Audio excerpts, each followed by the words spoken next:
کے رک جاتا ہے مذہب پہ.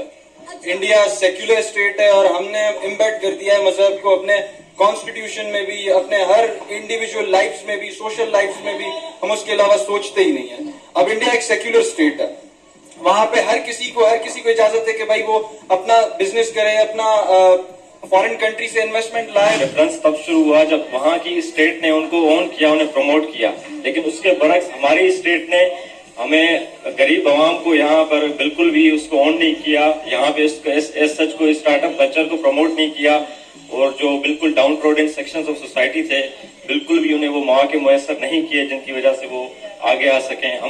آپ اس کا اندازہ یہاں سے لگائیں کہ 70s میں ہمارا نعرہ تھا روٹی کپڑا اور مکان, اور اب ہماری حالت یہ ہے کہ اب تک ہم اس 3 چیزوں سے نہیں نکل پائے. تو انڈیا میں بلینئر پیدا ہو رہے ہیں, لیکن آپ کو یہ بھی دیکھنا چاہیے کہ انڈیا میں کتنے فٹ پاتھوں پر لوگ سوتے ہیں. کیا وہ جو بلینئر پیدا ہو رہے, کیا وہ ان غریب عوام کی مدد کر رہے یا صرف پیدا ہو رہے؟ امبانی نے اپنے شادی پر بیٹے کی شادی پر کتنے پیسے لگائے؟ کیا اس نے اپنے غریب عواموں کی کیا مدد کی؟ شو اپ کے لیے اس نے نام بنانے کے لیے کتنے پیسے اڑائے؟ کیا آپ نے دیکھا کہ امبانی نے کسی بیکاری غریب کو 10 روپے دیے؟ 44 آرٹیکل ہے, اس کا 2 سب آرٹیکل ہے, جو آپ اس میں دیکھ لیں. آپ کا صرف پرائم منسٹر یا پریزیڈنٹ جو ہے یا ہیڈ آف دا اسٹیٹس وہ صرف مسلمان بن سکتا ہے. آپ دیکھیں پھر آپ کتنا آپ نے, اور اس کی پارٹیشن کے بعد انڈیا میں 10% سے 16% آبادی بڑھی ہے مسلمانوں کی, اور پاکستان میں کیا ہوا ہے, کم ہوئی ہے, 10 سے 1.6% آ گئی ہے. یہاں پر کچھ ایسے عناصر ہیں جو کہ اس میوچل ڈائیلاگ کو پروموٹ نہیں ہونے دے رہے. شروع سے ہی یہ سلسلہ چلتا آ رہا ہے, ڈائیلاگ وغیرہ ہوتے رہتے ہیں, میوچل نیگوسیشنز بھی ہوتی ہیں, لیکن کوئی نہ کوئی مسئلہ کھڑا کرے. ہماری جو ایک سرٹن ایلیٹ ہے, جو اسٹیبلشمنٹ چلے میں کہہ لوں احتیاطاً, تو وہ کبھی بھی نہیں چاہے گی کہ ہمارے انڈیا کے ساتھ تعلقات بہتر ہوں یا ہمارا ٹریڈ شروع ہو, کیونکہ وہ پھر ان کی مونوپلی نہیں رہے گی. جب تک یہ state as a security state رہے گی, ان چند لوگوں کی اجارہ داری رہے گی. ہماری فیکٹری بن چکا ہے, ہر چوتھے 5ویں دن انڈیا ایک بلینئر جو ہے وہ پروڈیوس کر رہا ہے. اور اگر ہم بات کریں پاکستان کی, تو پاکستان میں بیکاریوں کی تعداد دن بہ دن بڑھتی چلی جا رہی ہے. اس وقت انڈیا میں بلینئر کی تعداد 334 تک جو ہے پہنچ چکی ہے. پچھلے سال کی نسبت اس سال انڈیا میں بلینئر کی تعداد جو ہے اس میں 75% اضافہ ہوا ہے. اسی مدعے بات کرنے کے لیے ہمارے ساتھ ایک پاکستان ہمسایہ ملک بھارت ایک بلینئر بنانے والی فیکٹری بن چکا ہے. ہر تیسرے چوتھے دن وہاں سے ایک بلینئر جو ہے وہ کریٹ ہو رہا ہے, اور اس وقت اگر ہم بات کریں تو ان کی بلینئر کی تعداد 334 تک پہنچ چکی ہے.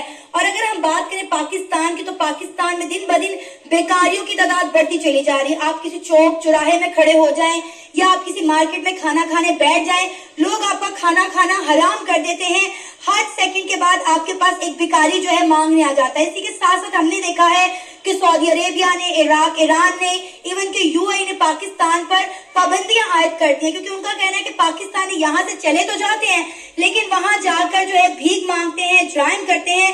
کیا کہنا چاہیں گے آپ اس سارے معاملے کے اوپر؟ دیکھیں, سارا معاملہ آ کے رک جاتا ہے مذہب پہ. انڈیا سیکولر اسٹیٹ ہے اور ہم نے امبیڈ کر دیا ہے مذہب کو اپنے کانسٹیٹیوشن میں بھی, اپنے ہر انڈیویجول لائفز میں بھی, سوشل لائفز میں بھی.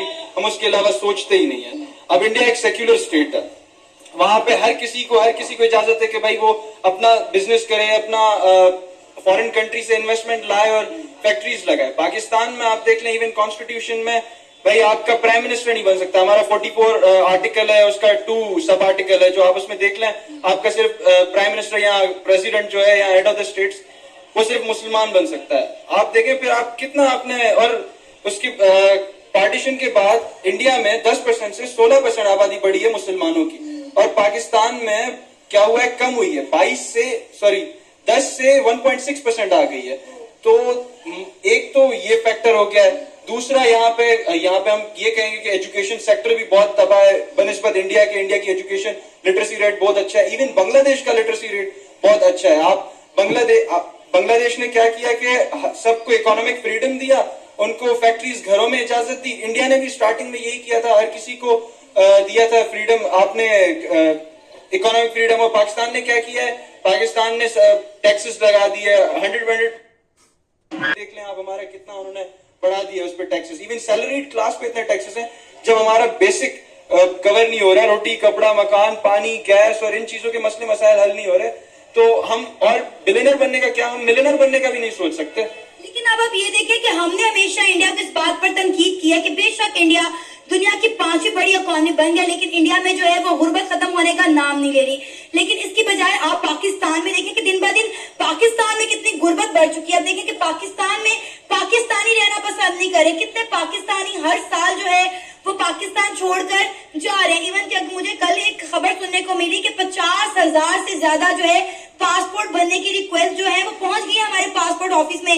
میں کہتی ہوں آج اگر انڈیا کا بارڈر بھی کھل جائے نا تو تمام پاکستانی انڈیا چلے جائیں. جو حالات ہو گئے پاکستان کے, ہر بندہ میرا خیال ہے 2 وقت کی روٹی کمانا اس کے لیے عذاب بن چکا ہے, مجبور ہو گیا ہے. ہر سفید پوش بندہ ہاتھ پھیلائے سڑکوں پہ چوراہوں پہ کھڑا ہوا ہے. بالکل بالکل یہ صحیح بات ہے. 2022-23 کی رپورٹ کے مطابق 7.5 لاکھ نوجوان, آپ کا برین ڈرین ہو رہا ہے. آپ کا نوجوان, آپ کی جو پوری بیسٹ آپ کا کریم ہے وہ آپ کی فارن کنٹریز جا رہی ہے کام کرنے, دوسرے ممالک کے لیے کام کر رہی ہے. کیوں؟ کیونکہ جاب اپرچونیٹیز نہیں ہے یہاں پہ, ان امپلائمنٹ بہت زیادہ ہے, انفلیشن بہت زیادہ ہے. تو یہی چیز ہے. آپ اگر ایون انڈیا کا بارڈر کر دیں گے, آپ کا ویزا فری کر دیں گے انڈیا کا, آپ کو انڈیا لوگ یہاں سے چلے جائیں گے کیونکہ وہاں پہ